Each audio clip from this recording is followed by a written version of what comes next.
गुरुर्ब्रह्मा गुरुर्विष्णू गुरुर्देव महेश्वरा सद्गुरु साक्षात परब्रह्मा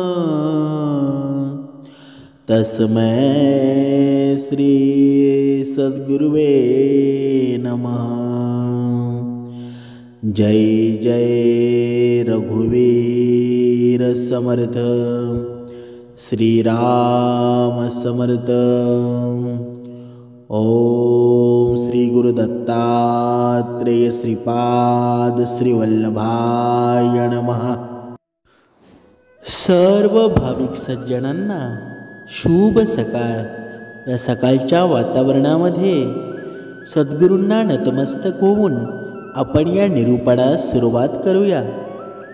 माणसाच्या मनामध्ये बघा, जेव्हा सकाळ होते, पहाट होते, पहाट झाल्यानंतर आपली सकाळीचं स्थान होतं। स्थान केल्यानंतर पूर्ण दिवस जसं आपण दिवसाची सुरुवात करतो, जणू काही सद्गुरूंनी माझ्या घरामध्ये यावं आणि सर्व प्रेममय वातावरण निर्माण करावं, अशी सकाळ आपली असते।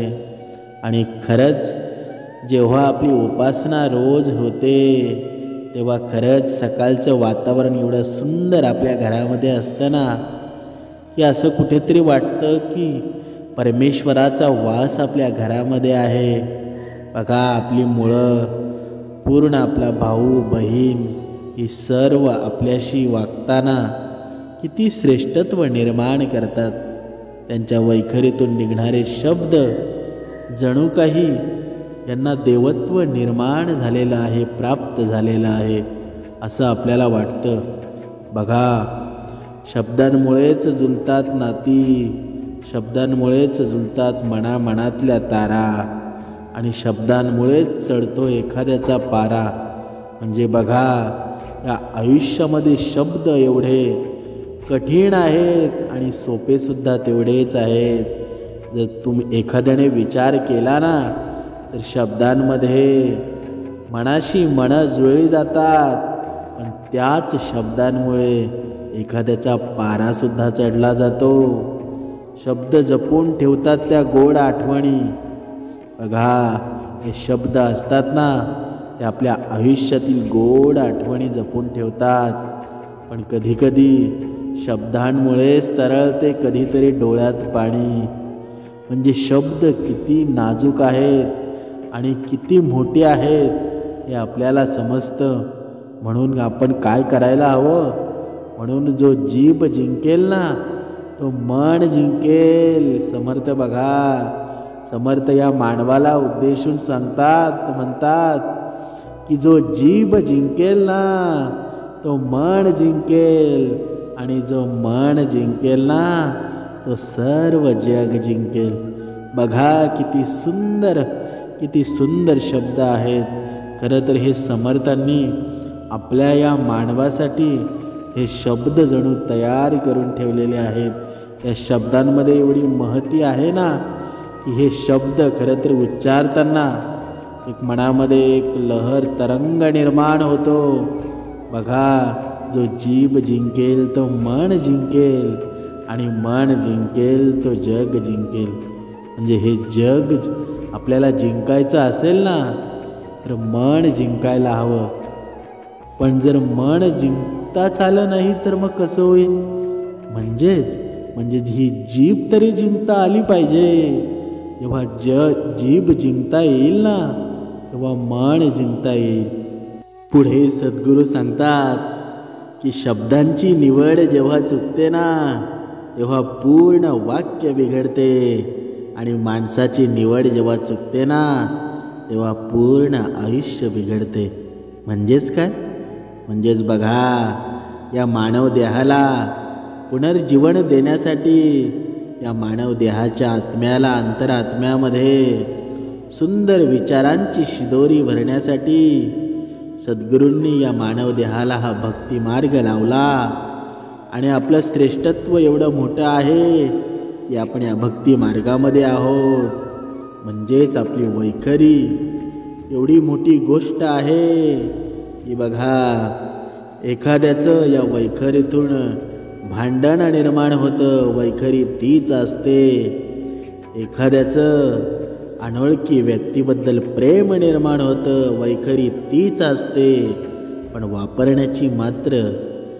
वैखरी वापरण्याची कला मात्र प्रत्येकामध्ये वेगळी असते. म्हणजेच काय, आपल्या मनामध्ये, आपल्या या वैखरीमध्ये शब्दांची निवड कशी करतो त्यावर पूर्ण अवलंबून असतं. कुणाशी भांडण करतं तर कुणाशी प्रेम करतं. आपण काय करायचं ते आपण स्वतःने ठरवायचं. माणसाने प्रेम करावं तर भगवंताशी, कारण भगवंताशी प्रेम केलं तर एक सक्सेस आहे, तुम्हाला कधीही धोका मिळणार नाही. पण या माणसाशी जर प्रेम केलं तर दोन्हींपैकी काहीही होऊ शकतं. जास्त गॅरंटी असते ती धोका मिळण्याची. पण माणसाला तोडून जमेल का? नाही. कारण या कलियुगामध्ये आपण जोपर्यंत आहोत तोपर्यंत आपल्याला भक्ती तर करायचीच आहे, पण माणुसकी धर्म सुद्धा जपायचा आहे. आणि माणुसकी धर्म जिथे जपला जातो ना, तिथेच खरी भक्ती घडते. बघा, या ब्रह्मांडामध्ये असे भरपूर मार्ग आहेत, असे भरपूर भक्ती मार्ग आहेत. आणि या ब्रह्मांडामध्ये भरपूर संत, महान मंडळी आहे की ज्यांच्या वाणीनं खरं तर पूर्ण समाजाला प्रबोधन केलं जातं. बघा, जो प्रबोधन करतो तो खरा असतो का? जो प्रबोधन करतो त्याचं कोणी ऐकतं का?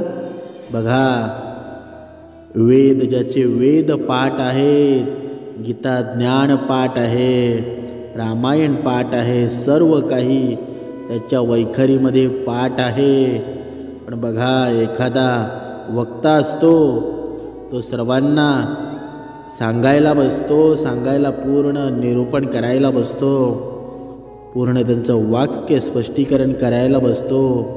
पण ते सर्वांनाच पटतं का? तर नाही.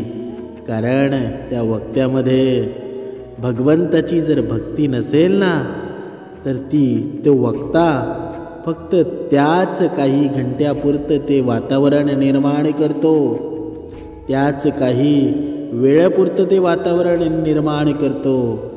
पण जे निरूपण असतं ना, निरूपण आणि एखाद्या वक्त्यामध्ये एकच फरक आहे. निरूपण आपल्या आयुष्यामध्ये पुनर्जीवन निर्माण करतं आणि एखादा वक्ता तो फक्त त्या वेळेपुरतं निर्माण करतो. म्हणजेच आपल्याला वेळेपुरतं सुख हवं आहे की आयुष्यभर सुख हवं आहे हे आपण ओळखावं. ही समर्थांची देणगी आहे. आपण या भक्तीमध्ये आहोत, नाहीतर आपण कुठे असतो याचा विचार सुद्धा करवत नाही. बघा, हे शब्द असतात ना, हे शब्द अंतरीचे असतात, दोष मात्र जिभेला लागतो. मन तर स्वतःचं असतं, झुरावं मात्र दुसऱ्यासाठी लागतं. म्हणजेच काय, बघा, हे शब्द हे अंतरामध्ये असतात, पण दोष मात्र जिभेला लागतो. म्हणजेच काय, जीभ आहे ही फक्त चाळायची काम करते, जिभेला संवेदन देणारी शक्ती हे शब्द आहेत. जसे शब्द येतील तशी जीभ चालते. म्हणजेच काय, म्हणजेच हे जिभेला आपण डागडुजी करून जमेल का? जिभेवर उपचार करून जमेल का? तर नाही. आपल्याला उपचार करायचाच असेल ना, तर या अंतरात्म्यामध्ये करावा लागेल. जो अहंकार रूपी राक्षस या अंतरात्म्यामध्ये सामावलेला आहे ना, त्याच्यावर उपचार करावा लागेल. आणि त्याचा डॉक्टर सद्गुरू समर्थ बसलेला आहे, स्वारी श्रीकृष्ण बसलेला आहे, दत्त महाराज बसलेला आहेत. आणि हे जेव्हा आपल्या अंतरात्म्यामध्ये जातील ना, तेव्हा खऱ्या परमार्थाची सुरुवात होईल, खऱ्या भक्ती मार्गाची सुरुवात होईल. पण आत्ताचा मानव ऐकायला तयार आहे का? तर नाही. बघा, स्वतःच खरं मांडण्याची ही रीत आजच्या मानवामध्ये आहे. माझंच खरं, सर्व माझंच खरं. ही धन संपत्ती सर्व विश्वामध्ये, जे चांगलं आहे ते माझंच आहे आणि वाईट आहे हे दुसऱ्याचं आहे, असा मनामध्ये भाव निर्माण करणारा हा मानव कधी अधोगतीला जाईल सांगता येणार नाही. म्हणून समर्थ सांगतात की हे आयुष्य खूप सुंदर आहे मानवा. धन दौलत कोण कुणाला देत नाही, फक्त माणुसकी जपत राहा. प्रसंग कोणताही असो, सुखाचा किंवा दुःखाचा असो, त्यासाठी कोणी हाक दिली ना तर प्रेमाने साथ देत जा. कारण जेव्हा एखाद्या संकट समयी जेव्हा तुमची गरज कोणाला असते ना, तेव्हा तुम्ही देव रूपाला प्राप्त होता. कारण त्या संकट समयी त्या माणसासाठी तुम्ही देवच असता. कारण बघा, तो माणूस स्वतःच्या मनामध्ये एक भावना निर्माण करत असतो की देवा मला कुणीतरी मदतीसाठी पाठव. आणि त्या मदतीला जेव्हा तुम्ही जाता ना, तेव्हा तुम्ही एक देवरूप होऊन जाता.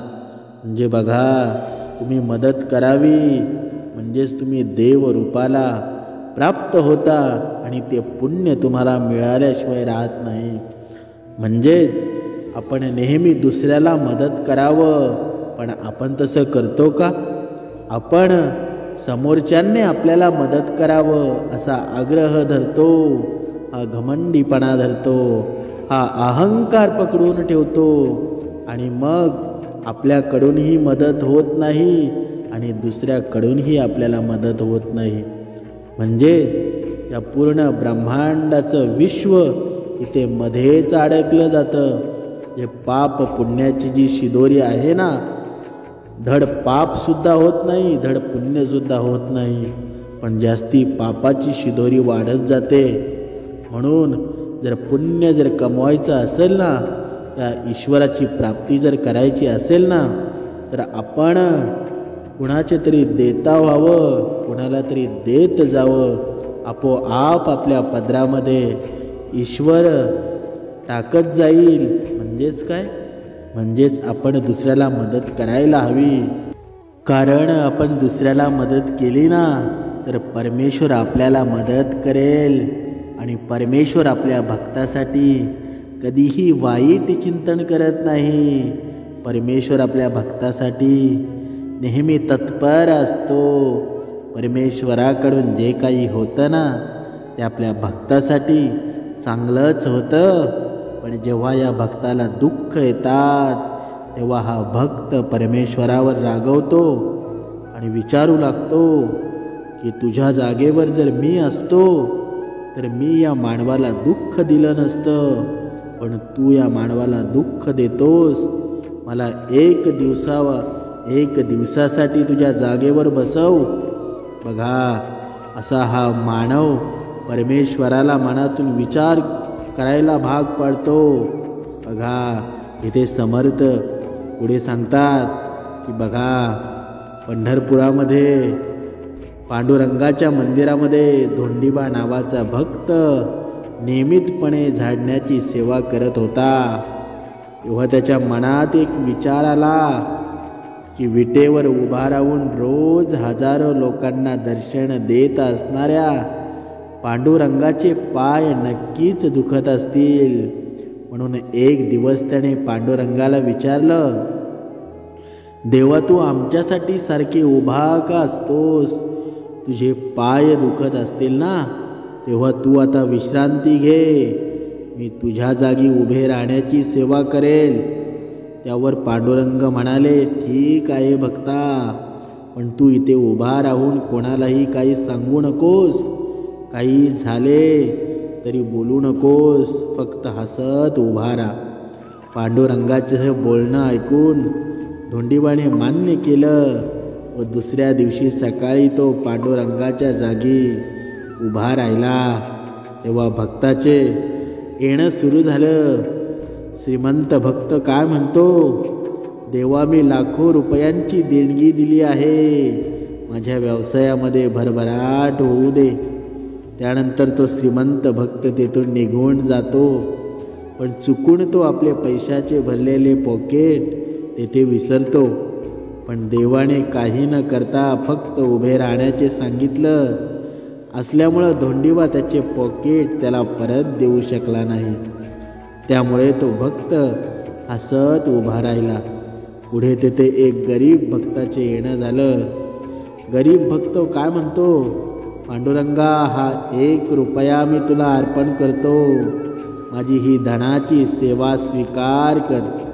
तसे मला नेहमी तुझ्या चरणाशी ठेव, माझ्याकडून तुझी भरपूर सेवा करून घे. देवा माझी बायको व 2 मुलं 2 दिवसापासून उपाशी आहेत, घरात अन्नाचा कण सुद्धा नाही. माझा सगळा भार मी तुझ्यावर सोडला आहे. जे काही होईल ते तुझ्या इच्छेप्रमाणे होईल असा मला विश्वास आहे. असे म्हणून तो भक्त आपले डोळे उघडतो. तेव्हा त्याला तिथे पैशाने भरलेलं पॉकेट दिसतं. तेव्हा देवाचे आभार मानून तो पॉकेट घेऊन जातो व आपल्या उपाशी बायकोला आणि मुलांना व इतर गरीब लोकांना अन्न देतो. धोंडीबा काहीच न बोलता हसत उभा राहतो. पुढे तिथे एक नावाडी येतो. देवाला उद्देशून तो म्हणतो, हे पांडुरंगा, हे सद्गुरू समर्था, आज मला समुद्रातून खूप लांबचा प्रवास करायचा आहे. तेव्हा सर्व व्यवस्थित होण्यासाठी आशीर्वाद दे. असे म्हणून तो नावाडी तेथून जाऊ लागतो. तितक्यात तो श्रीमंत भक्त पोलिसांना घेऊन तिथे येतो. तिथे पॉकेट नसल्याने बघून तो श्रीमंत भक्त पोलिसांमार्फत पॉकेट चोरल्याच्या संशयावरून नावाड्याला अटक करायला सांगतो. तेव्हा धोंडीबाला फार वाईट वाटतं, पण तो काही करू शकत नसल्याने तो फक्त उभा राहतो. तेव्हा नावाडी देवाकडे बघून म्हणतो, हे देवा पांडुरंगा समर्था, हा काय खेळ मांडला आहेस तू? मी काही नाही केलं तरी मला ही शिक्षा का? हे ऐकून धोंडीबाचे हृदय गहिवरते. तो विचार करतो की स्वतः पांडुरंग जर इथे असला असता तर त्याने काहीतरी केलं असतं. असं म्हणून न राहून तो पोलिसांना सांगतो की हे पॉकेट नावाड्यानं चोरले नसून ते एका गरीब भक्ताने चोरले आहे. त्यावर पोलीस नावाड्याला सोडून देतात. तेव्हा नावाडी व श्रीमंत हे दोघे भक्त देवाचे आभार मानून तेथून निघून जातात.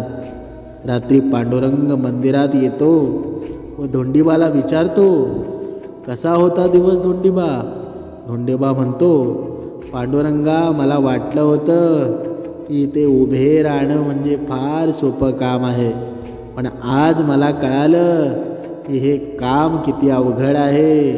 यावरून कळतं की तुझे दिवस हे सोपे नसतात. पण देवा, मी आज एक चांगलं काम पण केलं. असं म्हणून तो घडलेला सर्व काही देवाला सांगतो. तेव्हा पांडुरंग निराश होऊन त्याला म्हणतो, शेवटी तू माझ्या आज्ञेचा भंगच केलास भक्ता. तुला सांगितलं होतं की तू कोणालाही काहीही बोलू नकोस, पण तू ऐकलं नाहीस. तुझ्या माझ्यावर देवावर विश्वासच नाही.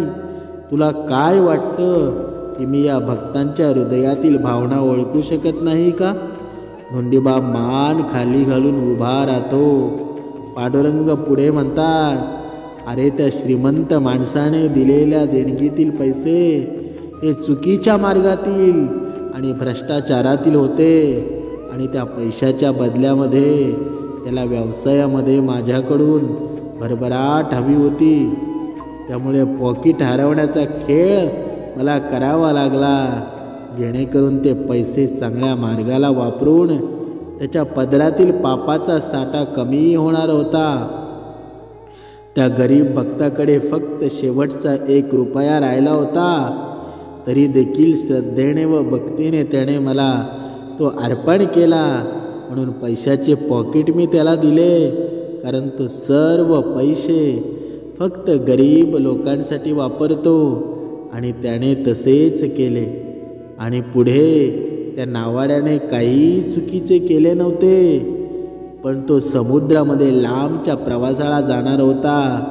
येथील वातावरण आज खूप खराब आहे. मोठमोठ्या लाटा जोराने वाहत आहेत. या परिस्थितीत तो आपली नाव वाचवू शकला नसता व त्याचा प्राण गेला असता. म्हणून मी त्याला अटक करण्याचा खेळ रचला, जेणेकरून तो तुरुंगात बंद राहील व मोठ्या संकटापासून सुटेल. पण तुला वाटले की आपण एक दिवसाचा देव झालो, म्हणजे आपण सगळे समजू लागलो. पण तू तर सर्व खेळावर पाणी सोडलं आणि नेहमी जे होतं तेच आज पण झालं. देव मनुष्यासाठी चांगले खेळ रचतो, पण मनुष्य त्यावर पाणी सोडतो. म्हणजेच काय? बघा, समर्थ सांगतात की या कथेचं तात्पर्य काय? एवढंच आहे, देव जे काही करत असतो ना, ते फक्त आपल्या चांगल्यासाठीच करत असतो. आपण फक्त देवावर विश्वास ठेवून धीर बाळगला पाहिजे, तर सर्व व्यवस्थित होईल. आणि हा आपला देवावरचा विश्वास एक ना एक दिवस आपल्या या अंतरआत्म्यामध्ये असा भरवून निघेल ना, की आपलं पूर्ण अंतरआत्मा देवरूपास प्राप्त होईल. पण म्हणून आपला विश्वास आणि श्रद्धा देवावर एवढी पाहिजे की आपल्यावर कितीही मोठं संकट आलं तरीही आपण डगमगलो नाही पाहिजे. आपल्या मनातला अहंकार बाजूला काढला पाहिजे आणि आपण जे करतो आहे ते श्रेष्ठत्व मानून आपली भक्ती चालू ठेवली पाहिजे. बघा, सुंदर ते ध्यान उभे विटेवरी, विठ्ठल उभा आहे, समर्थ उभे आहेत. सुंदर आहे तेच ध्यान मला सतत आवडतं. तेच माझे सर्व सुख आहे. तेच मी सतत मनन करत राहील. असं या भक्ताचं अंतरआत्म्यामध्ये भाव हवा आहे. बघा, पुढे समर्थ सांगतात की या जगामध्ये देवांचे रूप तर अनेक आहेत, पण देव मात्र एकच आहे. ज्याच्या त्याच्या भावनेप्रमाणे त्याने देव ओळखावा. बघा, पुढे समर्थ सांगतात की आपण कुठे बाहेर गावी गेलो, बघा वेगवेगळ्या देवांचे मंदिरं दिसतात. हनुमंतांचं मंदिर दिसला तरी आपल्या मनामध्ये एकच शब्द येतो, जय सद्गुरू. रामाचं मंदिर दिसला, श्रीकृष्णाचं मंदिर दिसला, विठ्ठलाचं मंदिर दिसला, वेगवेगळ्या देवतांची मंदिरं दिसली तरी आपल्या मनामध्ये एकच शब्द निर्माण होतो, जय सद्गुरू. म्हणजेच काय? म्हणजेच या जगामध्ये, या ब्रह्मांडामध्ये देवांची अवतार मात्र वेगवेगळी असली तरी ह्या जगामध्ये एकच शक्ती सामावलेली आहे. ज्याच्या त्याच्या श्रद्धेप्रमाणे तुम्ही देवत्व निर्माण करा, पण या जगामध्ये देवरूप एकच आहे. फक्त ज्याप्रमाणे या माणसाची वृत्ती वेगवेगळ्या आहेत, त्याप्रमाणे या देवांनी प्रत्येक माणसाला आपलंसं करण्यासाठी हे रूप धारण केलं. कुणाला विठ्ठल आवडतो, कुणाला राम आवडतो, कुणाला श्रीकृष्ण आवडतो, कुणाला ज्ञानेश्वर माऊली आवडतात, तर कुणाला संत तुकाराम महाराज आवडतात. बघा, वेगवेगळ्या संतांच्या वेगवेगळा मार्ग मात्र एकच आहे की सर्वांशी माणुसकी धर्म जपावा, प्रेमाने वागा, खरे बोला. मार्ग एकच आहे, फक्त रूप वेगळे आहेत. हे या मानवाने लक्षात ठेवायला हवं. प्रत्येक धर्मामध्ये गोडवा आहे, प्रत्येक सत्संगामध्ये गोडवा आहे. फक्त उणीव आहे ती प्रेमाची. प्रत्येक धर्म सांगतो की सत्य वागा. प्रत्येक पंथ सांगतो की सत्य वागा. क्रूर कर्म करा असं कोणताही पंथ सांगत नाही, कोणताही धर्म सांगत नाही. त्याच्यामुळं जे पंथ निर्माण होतात ते सर्व योग्यच आहेत. फक्त हा मानव स्वतःच्या स्वार्थासाठी या धर्मग्रंथांना आणि या पंथांना चुकीचं करण्याचा निर्णय घेत असतो, चुकीचं करण्याचं कार्य करत असतो. नाहीतर या जगामध्ये देव तर एकच आहे. जिथे जाल तिथे श्रीराम श्रीकृष्ण दत्त महाराजांचं रूप दिसेल. फक्त आपल्या आत्म्यामध्ये भाव पाहिजे. जसा की या भक्तीमध्ये जेव्हा माणूस लीन होतो ना, तेव्हा कोणत्या देवाचं रूप दिसलं तरी त्याच्या मनामध्ये सद्गुरूंशिवाय बाकी काही येत नाही.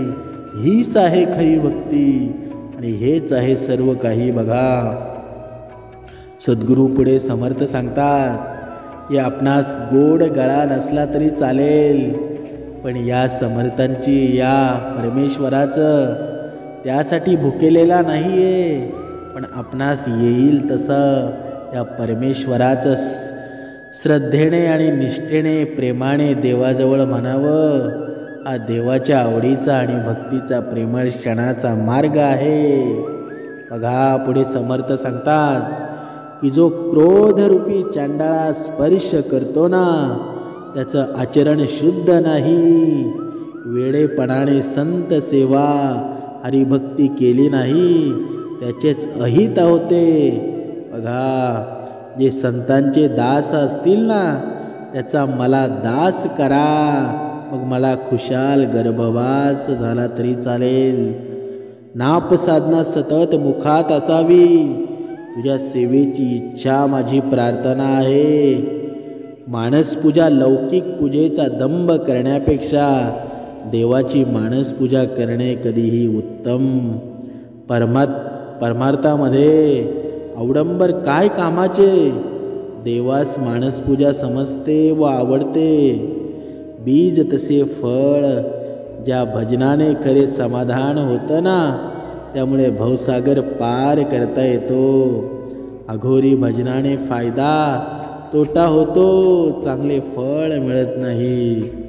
जो भोग प्राप्त होतात ते देवाचे चरणी अर्पण करावेत, यालाच सहज पूजा म्हणतात.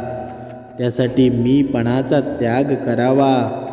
सर्व भोगाचा मी भोगता नाही असा अभिमान ठेवला नाही तर देव आपल्यापासून भिन्न नाही. पुढे समर्थ या मानव देहाला उद्देशून म्हणतात की पाणीच जर स्वच्छ नसेल तर साबण वापरून काय उपयोग. चित्र शुद्ध नसेल तर कतर आत्मबोध करणे व्यर्थ आहे. झाडालाच फूळ फळ नसेल तर वसंत ऋतू येऊन सुद्धा त्या झाडाला फुलं येणार आहेत का, तर नाही. बघा, जीव गेल्यावर देहाचा व्यवहार कसा होणार. पाण्याविना धान्य उगवत नाही. चित्रशुद्धी विना आत्मबोध व्यर्थ आहे. बघा, म्हणजेच जर पाणीच जर स्वच्छ नसेल तर तो साबण आपण कितीही अंगाला लावला, कितीही शरीराला लावला, तरी आपल्या शरीरावरची घाण मळमूत्र नाहीसं होणार आहे का, शुद्ध होणार आहे का, तर नाही. म्हणून आपण जी भक्ती करतोय ना, ती शुद्ध असायला हवी, आचरणामध्ये असायला हवी. नाहीतर आपला बघा, एखादा रस्ता असतो, पण जेव्हा रस्ता चुकतो ना, तर आपल्याला जो ज्या स्थानावर उतरायचा आहे तो स्थान मात्र मागे निघून जातो आणि आपण कुठल्या ना कुठल्या रस्त्याला भरकटत निघून जातो. म्हणजेच मार्ग किती गरजेचा आहे हे समर्थांनी सांगितलेलं आहे. जिथे ज्या झाडाला फळच येत नाहीत, त्या झाडाला आपण कितीही पाणी घातलं तरी फळं येणार आहेत का, तर नाही. ज्या झाडांना फळं आहेत ना, त्यांना पाणी घाला तर तुम्हाला गोड फळं चाखायला मिळतील. अशी या जगामध्ये, ब्रह्मांडामध्ये भरपूर प्रकारची झाडं आहेत, ती फक्त उंच झालेली आहेत, आभाळापर्यंत चाललेली आहेत, पण त्यांना फळं येत नाहीत, आली तरी क्षणामध्ये निघून जातात. पण अशी काही झाडं आहेत ना की त्यांना पाणी मात्र थोडं लागतं, पण त्यांना फळं मात्र एवढी येतात ना, ही फळं सद्गुणांची एवढी येतात ना की त्यांची कितीही फळांचा उपभोग केला तरीही ती फळं संपत नाही. उन्हाळा पावसाळा दोन्ही ऋतूंमध्ये ही फळं चालू होतात, पण आपण मात्र त्या झाडांना पाणी घालायचं विसरतो. जी झाडं फळं देतच नाहीत त्यांनाच आपण पाणी घालत राहतो. म्हणजेच काय? म्हणजेच ज्या परमार्थामध्ये ज्या मार्गामध्ये आपलं हित आहे तो मार्ग आपण चुकीचा निवडला आहे. हा मार्ग जर व्यवस्थित असेल ना तर आपण निवडलेल्या मार्गामध्ये असणारी झाडं तुम्हाला फळं 24 तास क्षणोक्षणी देतील, तुमचं आयुष्यभर फळं देतील. आणि त्या झाडाच्या सावळीखाली तुमचं आयुष्य एवढं सुंदर होऊन जाईल ना की तुम्ही देवरूपास प्राप्त व्हाल. बघा पुढे सद्गुरू सांगतात की शेतीमध्ये एक बीजापासून अनेक बीजांच्या कणसांची प्राप्त होते. साधना केल्याशिवाय कोणतेही साध्य लाभत नाही. प्राण खर्ची घातल्याशिवाय कोणताही फायदा मिळत नाही. युद्धात मरणानंतर स्वर्ग आणि ये लोकात कीर्ती मिळते. म्हणजेच काय? म्हणजेच बघा या माणसाचं असं आहे की जोपर्यंत तू मेहनत करत नाही ना तोपर्यंत तुला सुख मिळणार नाही. तुला भक्ती तर करायचीच आहे, कारण तुला या भक्तीनं सामर्थ्य मिळणार आहे. पण जोपर्यंत तू प्रयत्नांना परमेश्वर मानत नाही ना तोपर्यंत तुला पहिले तीराला जाणं अशक्य आहे. ज्याला अवगुणाची बाधा आहे ना त्या सरळ सुद्धा वाकडेच दिसते. ज्याला बघा ज्याला अवगुण त्याच्या मनामध्ये असतात त्याला तुम्ही कितीही सांगा की हा चुकीचा मार्ग आहे, तिथे तू जाऊ नकोस, पण त्याला आपण सांगणं खूप चुकीचं असतं. त्याला कितीही सरळ जाणं सांगितलं ना तरी तो वाकडेच जाईल.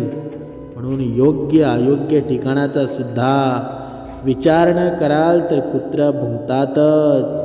दुर्जनांच्या सहवासाने पंगतीने परमार्थ नासला जातो. दुष्ट लोक अमंगळ बोलतात, संतांची निंदा करतात, तो मातृग्रामी आहे. म्हणजेच काय? जिथे संतांची निंदा केली जाते तिथे आपण एक क्षणभरही राहू नये, कारण जिथे दुर्जनांच्या सहवासाने आपणही नासक्या कांद्यासारखा होतो, म्हणून दुर्जनांच्या आजूबाजूला राहू नये. समर्थ सांगतात की या मानवाने माझ्या भक्ताने कसं असावं, जिथे जावं तिथे नव चैतन्य निर्माण करावं.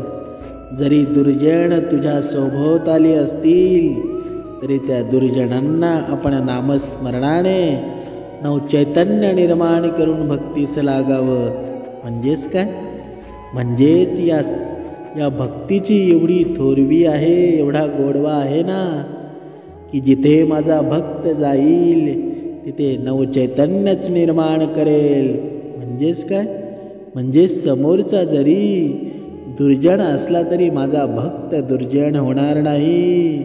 एक वेळ त्या दुर्जनाला सज्जनामध्ये परिवर्तन घडवून आणेल, पण माझा भक्त दुर्जन होणार नाही. हे श्रेष्ठत्व या भक्तीमध्ये आहे आणि हे श्रेष्ठत्व या नामामध्ये आहे. हे नाम तुला भक्ता आयुष्यभर पुरणार आहे. हे राम श्रीरामाचं आहे, हे कार्य श्रीरामाचं आहे. जगी स्थळी पाषाणी आकाशी फक्त श्रीराम भरलेला आहे, फक्त श्रीराम भरलेला आहे. जय जय रघुवीर समर्थ।